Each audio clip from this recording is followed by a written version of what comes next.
Kabilang sa mga nakipagsiksikan sa University of Santo Tomas ay ang isang ina dalang kanyang sanggol na may sakit sa puso. Maswerte silang nakapag-abot ng mensahe ng pasasalamat at nabasbasan pa ni Pope Francis. Nakatutok si June Veneracion. Isa, dalawa, tatlo!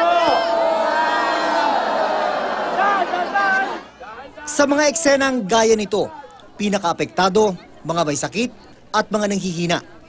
Kaya swerte si Mrs. Allen Corpus dahil nadala niya sa ligtas sa lugar ang 9 na buwang gulang na anak na si Dylan Matthew, nakakasailalim lang sa operasyon dahil sa kanyang complex heart problem.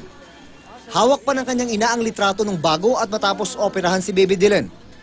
Pero habang may programa sa loob ng UST si Pope Francis, nasa labas naman ang mag-inang Allen at Dylan. Nakiusap ang ina sa mga bantay na sana'y payagan pa sila makapasok dahil may gusto siyang iabot kay Pope Francis.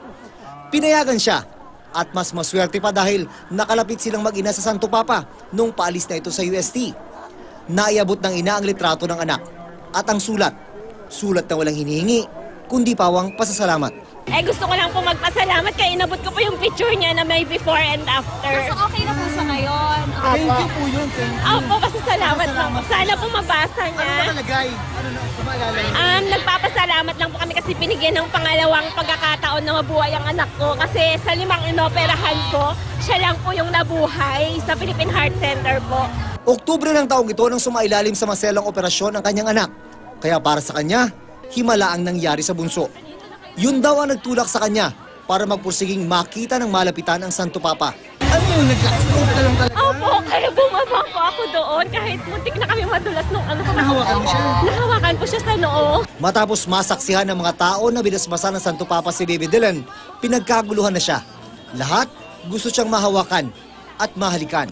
Hindi ba nila nahawakan ng Santo Papa? Pero sa pamamagitan raw ni Dylan, para na rin itong nagkatotoo. June Veneracion, Nakatutok, 24 Oras.